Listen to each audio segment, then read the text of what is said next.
Bismillahirrahmanirrahim. Assalamualaikum warahmatullahi wabarakatuh.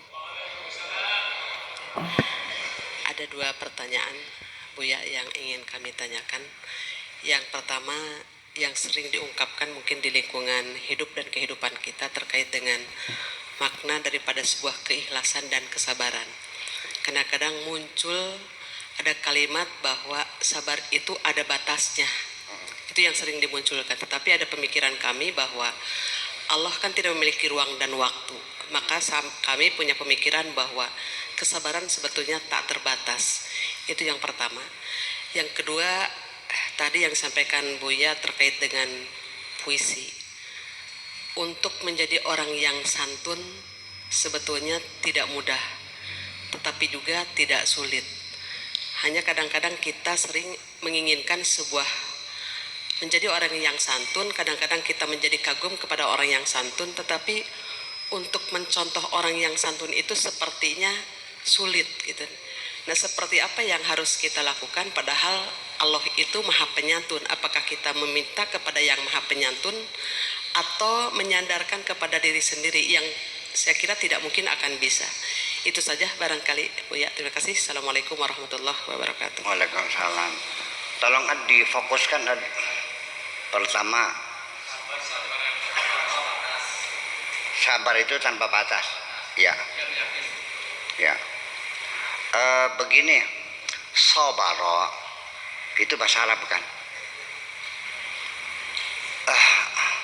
Masakan yang sudah diawetkan, dikalengkan, itu bahasa Arabnya musabbalat. Sabar itu bahasa Indonesianya sabar. Kita mengadopsi istilah dari bahasa Arab. Ini penyakitnya, setiap kita mengadopsi bahasa asing tidak bisa dihindari maknanya bergeser. Ini rokok, saya taruh di sini. Ini bayang-bayangnya bisa kita hitung dari banyaknya lampu. Sini saja berapa nih? 1, 2, 3, 4, 5, 10. Ya kan, di sana berapa, ini berapa. Ini rokok bisa dipindah ke tempat yang lain, tapi bayang-bayangnya tidak terbawa. Itulah bahasa, kita kepindah ke bahasa lain, materinya terbawa, tapi bayang-bayangnya tidak terbawa. Sedangkan bahasa itu, makna itu adalah bayang-bayangnya. Sebab materinya tidak punya makna sesungguhnya. Ini persoalan. Ini kajian psikolinguistik. Jadi begini, ngomongnya begini maksudnya begitu. Betul nggak? Ketika kita masuk ke restoran, tiba-tiba ada teman lama lagi makan. Pak Haji, mangga diaturin dahar. Oke? Kita pun duduk, alhamdulillah lagi lapar, ada orang ngajak makan. Duduklah dia, makan. Setelah selesai, punten iya mah, bayarnya sorangan-sorangan baik. Jadi, dia mengajak makan, itu tidak ada artinya. Oke? Itu bahasa. Sehingga ini menjadi kesulitan bagi kita. Sebab materinya dari luar kita masuk, asal usul kalimat ini dari sisi pembentukan istilahnya, dari sisi morfologinya, dari sisi sintaksisnya, dari sisi konjugasinya, itu tidak pernah ditelusuri. Betul nggak? Yang repotnya lagi, kalau kita tidak mengadopsi bahasa asing, kita membuat bahasa sendiri, juga akan merubah juga. Ini sebelum kita masuk penulisan sabar. Kenapa jadi berbeda maknanya seperti itu? Orang Inggris, anaknya sakit. Bapaknya bilang, oh my child, we are going to hospital. Nah, kita pergi ke rumah sakit hospital. Anak itu dengan senang langsung pakai baju, malah anaknya yang ngajak, cepat, hurry up, cepat, ayo kita berangkat. Karena dari pikir kita mau diajak ke hospital, di mana hospitality itu perlakuan yang baik dan santun, betul nggak? Orang Arab anaknya sakit, hayya namshi ilal mustasfa. Mustasfa itu adalah dzaraf makan dari istasfa. Istasfa itu adalah wazannya istafala, mendapat tambahan alif, sin dan ta. Asalnya syifa. Syifa itu sembuh. Jadi istasfa mencari sembuh. Mustasfa tempat orang mencari sembuh. Dia pun berangkat. Tapi begitu di Indonesia, yuk ke rumah sakit, nangis dia. Jadi impresi awal dari terma itu akan memberikan kesan yang berbeda. Ini, paham? Dan rumah makan, rumah sakit. Setiap kalimat yang dipaksakan dengan menggunakan dua kata berarti pepadanya tidak ada. Betul nggak? Kita membuka baut yang 11,5.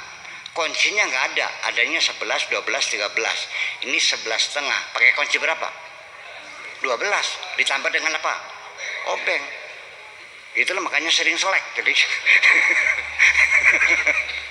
itu seperti itu. Nah makanya sabar itu tidak terbatas.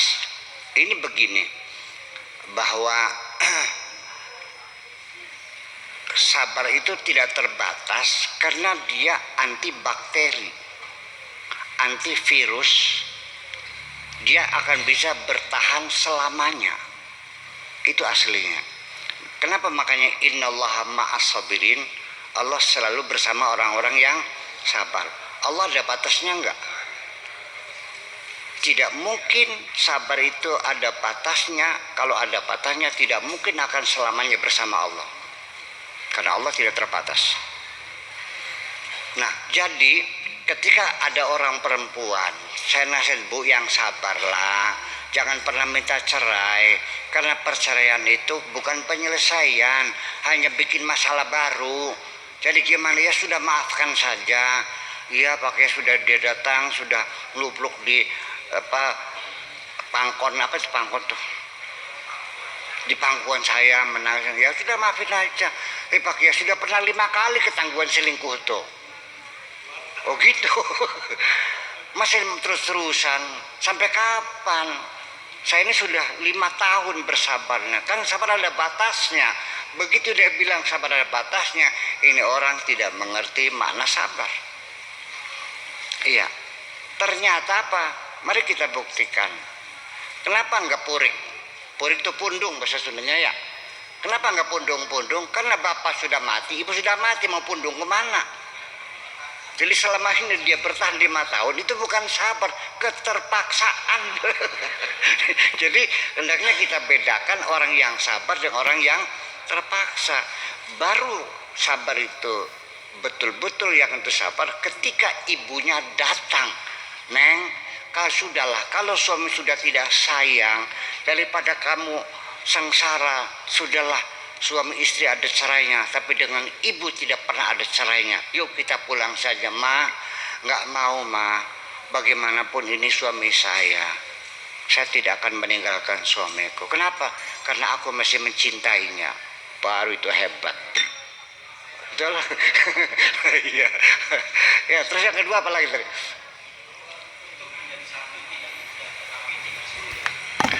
Oh